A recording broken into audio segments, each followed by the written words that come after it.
Emmer's novel. Book 2. Chapter 14. Mrs. Elton was first seen at church, but though devotion might be interrupted, curiosity could not be satisfied by a bride in a pew, and it must be left for the visits in form which were then to be paid, to settle whether she were very pretty indeed, or only rather pretty, or not pretty at all. Emmer had feelings, less of curiosity than of pride or propriety, to make her resolve on not being the last to pay her respects, and she made a point of Harriet's going with her, that the worst of the business might be gone through as soon as possible. She could not enter the house again, could not be in the same room to which she had with such vain artifice retreated 3 months ago, to lace up her boot, without recollecting. 1,000 vexatious thoughts would recur. Compliments, charades, and horrible blunders, and it was not to be supposed that poor Harriet should not be recollecting too, but she behaved very well, and was only rather pale and silent. The visit was of course short, and there was so much embarrassment and occupation of mind to shorten it, that Emmer would not allow herself entirely to form an opinion of the lady, and on no account to give one, beyond the nothing-meaning terms of being elegantly dressed, and very pleasing. She did not really like her.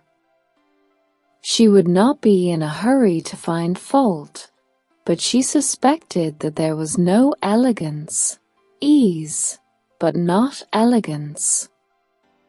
She was almost sure that for a young woman, a stranger, a bride, there was too much ease. Her person was rather good, her face not unpretty, but neither feature, nor air, nor voice, nor manner were elegant. Emma thought at least it would turn out so. As for Mr. Elton, his manners did not appear, but no, she would not permit a hasty or a witty word from herself about his manners. It was an awkward ceremony at any time to be receiving wedding visits, and a man had need be all grace to acquit himself well through it. The woman was better off.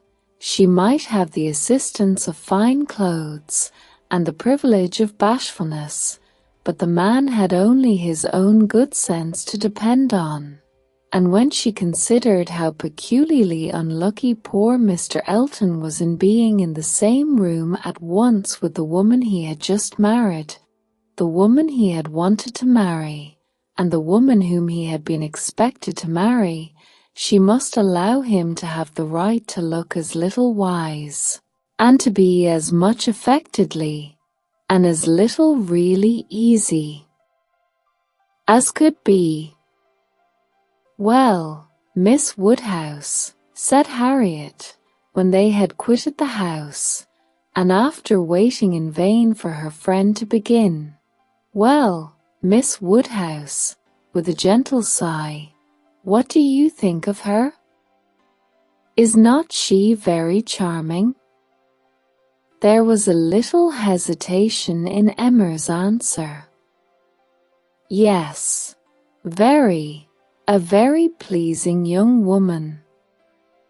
I think her beautiful, quite beautiful.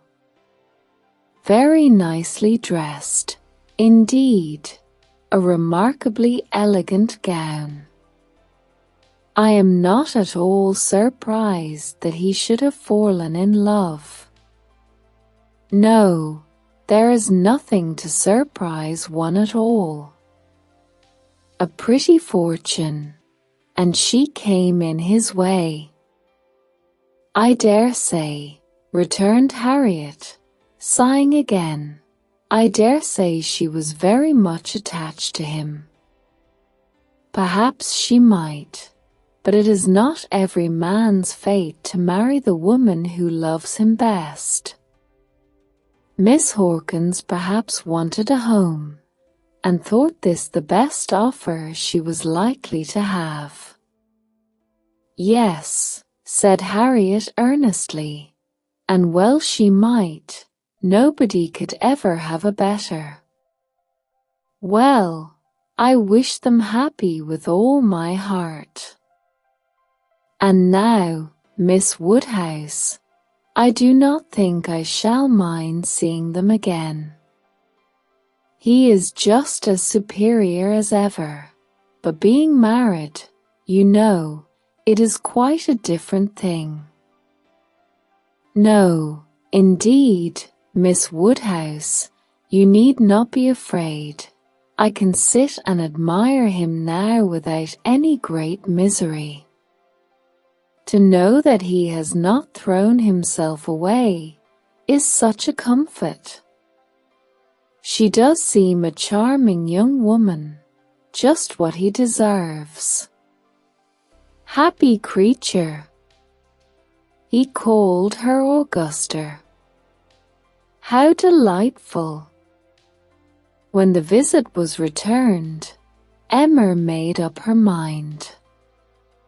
She could then see more and judge better. From Harriet's happening not to be at Hartfield, and her father's being present to engage Mr. Elton, she had a quarter of an hour of the lady's conversation to herself, and could composedly attend to her, and the quarter of an hour quite convinced her that Mrs. Elton was a vain woman, extremely well satisfied with herself, and thinking much of her own importance, that she meant to shine and be very superior, but with manners which had been formed in a bad school, pert and familiar, that all her notions were drawn from one set of people, and one style of living, that if not foolish she was ignorant, and that her society would certainly do Mr. Elton no good. Harriet would have been a better match. If not wise or refined herself, she would have connected him with those who were, but Miss Hawkins, it might be fairly supposed from her easy conceit, had been the best of her own set. The rich brother-in-law near Bristol was the pride of the alliance, and his place and his carriages were the pride of him. The very first subject after being seated was Maple Grove, my brother Mr. Suckling's seat, a comparison of Hartfield to Maple Grove. The grounds of Hartfield was small, but neat and pretty, and the house was modern and well built. Mrs. Elton seemed most favourably impressed by the size of the room, the entrance, and all that she could see or imagine. Very like Maple Grove indeed. She was quite struck by the likeness. That room was the very shape and size of the morning room at Maple Grove, her sister's favourite room. Mr. Elton was appealed to. Was not it astonishingly like? She could really almost fancy herself at Maple Grove. And the staircase, you know, as I came in, I observed how very like the staircase was, placed exactly in the same part of the house. I really could not help exclaiming, I assure you, Miss Woodhouse, it is very delightful to me to be reminded of a place I am so extremely partial to as Maple Grove. I have spent so many happy months there. With a little sigh of sentiment, A charming place, undoubtedly. Everybody who sees it is struck by its beauty, but to me, it has been quite a home. Whenever you are transplanted, like me, Miss Woodhouse, you will understand how very delightful it is to meet with anything at all like what one has left behind. I always say this is quite one of the evils of matrimony.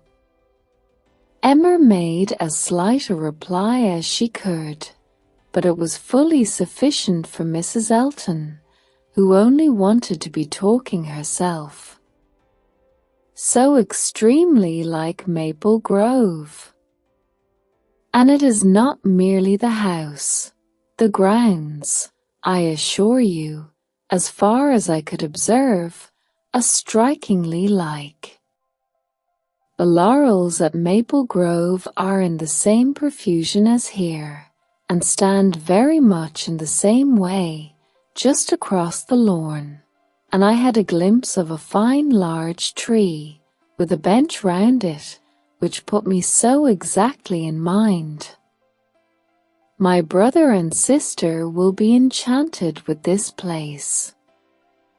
People who have extensive grounds themselves are always pleased with anything in the same style. Emma doubted the truth of this sentiment. She had a great idea that people who had extensive grounds themselves cared very little for the extensive grounds of anybody else, but it was not worth while to attack an error so double-dyed, and therefore only said in reply, "When you have seen more of this country, I am afraid you will think you have overrated Hartfield. Surrey is full of beauties." "Yes, I am quite aware of that. It is the Garden of England, you know." "Surrey is the Garden of England." "Yes, but we must not rest our claims on that distinction. Many counties, I believe, are called the Garden of England, as well as Surrey." "No, I fancy not," replied Mrs. Elton, with a most satisfied smile. "I never heard any county but Surrey called so." Emma was silenced. "My brother and sister have promised us a visit in the spring, or summer at farthest," continued Mrs. Elton, "and that will be our time for exploring. While they are with us, we shall explore a great deal, I dare say. They will have their barouche landau, of course, which holds for perfectly, and therefore, without saying anything of our carriage, we should be able to explore the different beauties extremely well. They would hardly come in their chaise, I think, at that season of the year. Indeed, when the time draws on, I shall decidedly recommend their bringing the barouche landau. It will be so very much preferable. When people come into a beautiful country of this sort, you know, Miss Woodhouse, one naturally wishes them to see as much as possible, and Mr. Suckling is extremely fond of exploring. We explored to King's Weston twice last summer, in that way, most delightfully, just after their first having the barouche landau. You have many parties of that kind here, I suppose, Miss Woodhouse, every summer?" "No, not immediately here. We are rather out of distance of the very striking beauties which attract the sort of parties you speak of, and we are a very quiet set of people, I believe, more disposed to stay at home than engage in schemes of pleasure. There is nothing like staying at home for real comfort. Nobody can be more devoted to home than I am. I was quite a proverb for it at Maple Grove. Many a time has Selina said, when she has been going to Bristol, I really cannot get this girl to move from the house. I absolutely must go and buy myself, though I hate being stuck up in the barouche landau without a companion. But Augusta, I believe, with her own good will, would never stir beyond the park paling. Many a time has she said so, and yet I am no advocate for entire seclusion. I think, on the contrary, when people shut themselves up entirely from society, it is a very bad thing, and that it is much more advisable to mix in the world in a proper degree, without living in it either too much or too little. I perfectly understand your situation, however, Miss Woodhouse, looking towards Mr. Woodhouse. Your father's state of health must be a great drawback. Why does not he try Bath? Indeed he should. Let me recommend Bath to you. I assure you I have no doubt of its doing Mr. Woodhouse good. My father tried it more than once, formerly, but without receiving any benefit, and Mr. Perry, whose name, I dare say, is not unknown to you, does not conceive it would be at all more likely to be useful now. That's a great pity. For I assure you, Miss Woodhouse, where the waters do agree, it is quite wonderful the relief they give. In my Bath life, I have seen such instances of it, and it is so cheerful a place, that it could not fail of being of use to Mr. Woodhouse's spirits, which, I understand, are sometimes much depressed. And as to its recommendations to you, I fancy I need not take much pains to dwell on them. The advantages of Bath to the young are pretty generally understood. It would be a charming introduction for you, who have lived so secluded a life, and I could immediately secure you some of the best society in the place. A line from me would bring you a little host of acquaintance. And my particular friend, Mrs. Partridge, the lady I have always resided with when in Bath, would be most happy to show you any attentions, and would be the very person for you to go into public with. It was as much as Emma could bear, without being impolite. The idea of her being indebted to Mrs. Elton for what was called an introduction, of her going into public under the auspices of a friend of Mrs. Elton's, probably some vulgar, dashing widow, who, with the help of a boarder, just made a shift to live. The dignity of Miss Woodhouse, of Hartfield, was sunk indeed. She restrained herself, however, from any of the reproofs she could have given, and only thanked Mrs. Elton coolly, but their going to Bath was quite out of the question, and she was not perfectly convinced that the place might suit her better than her father. And then, to prevent farther outrage and indignation, changed the subject directly. I do not ask whether you are musical, Mrs. Elton. Upon these occasions, a lady's character generally precedes her, and Highbury has long known that you are a superior performer.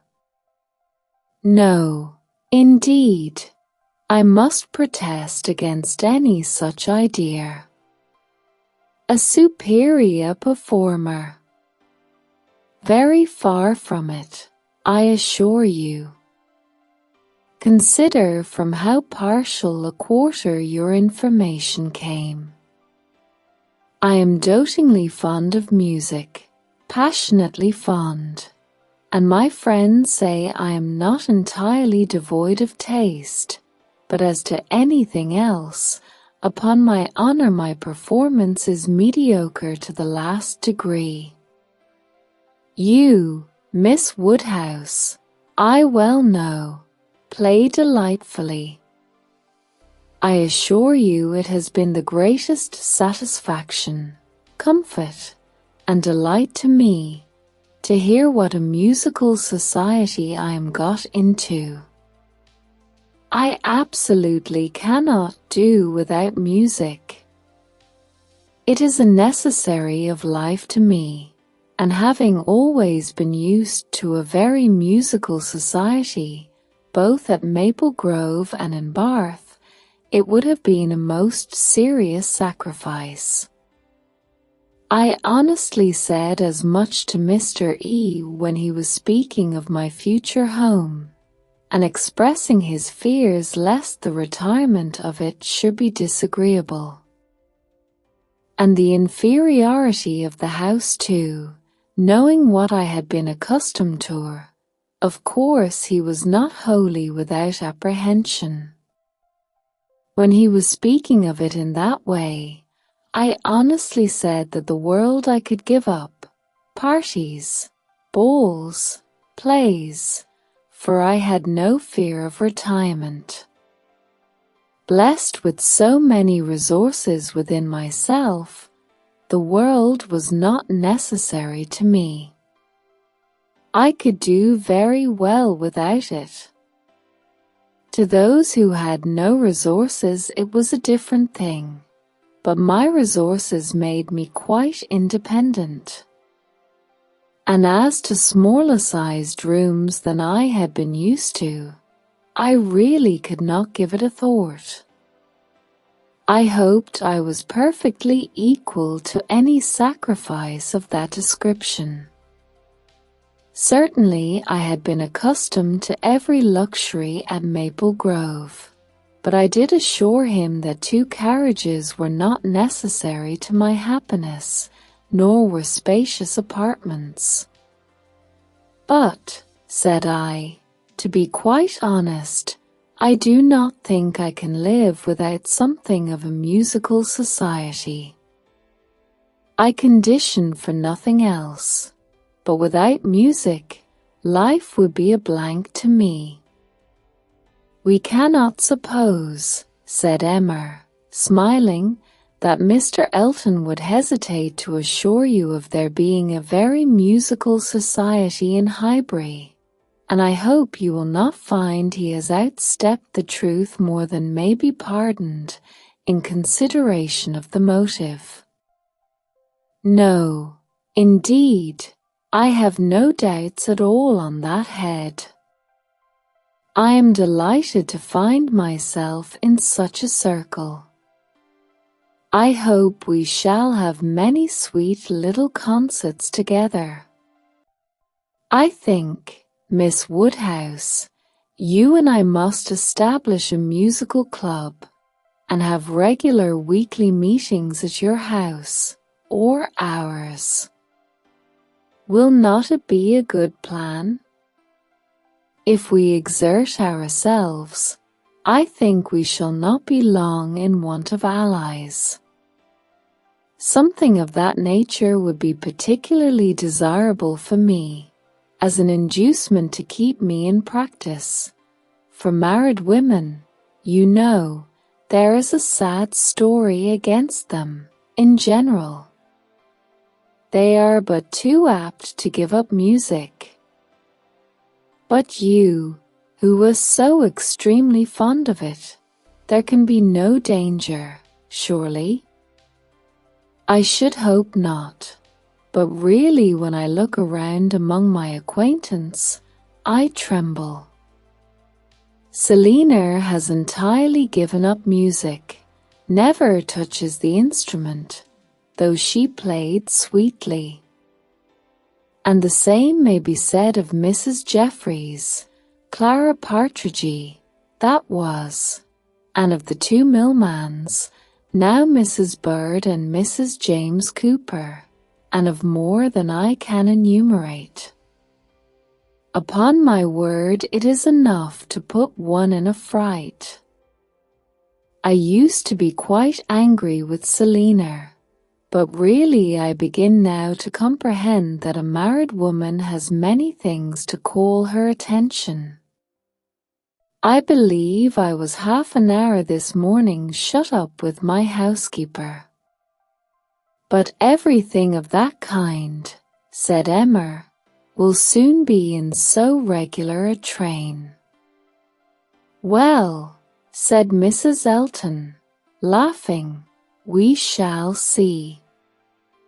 Emma, finding her so determined upon neglecting her music, had nothing more to say, and, after a moment's pause, Mrs. Elton chose another subject.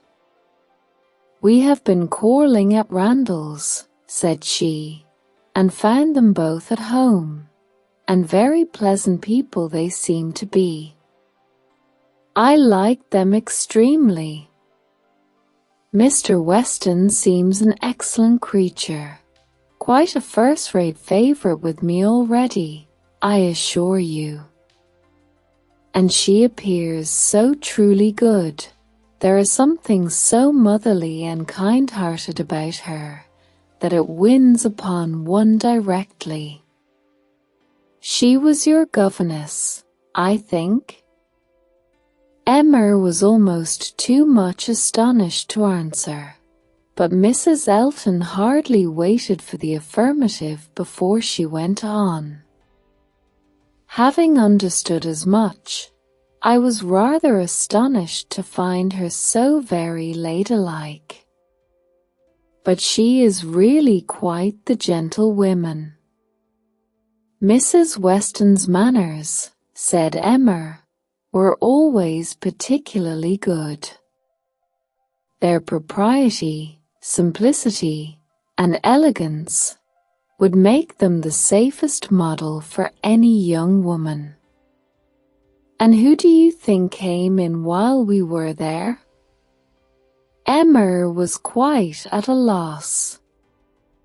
The tone implied some old acquaintance, and how could she possibly guess?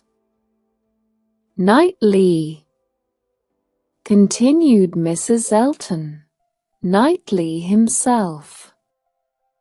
Was not it lucky? For, not being within when he called the other day, I had never seen him before, and of course, as so particular a friend of Mr. E.S., I had a great curiosity. My friend Knightley had been so often mentioned that I was really impatient to see him, and I must do my caro sposo the justice to say that he need not be ashamed of his friend. Knightley is quite the gentleman. I like him very much.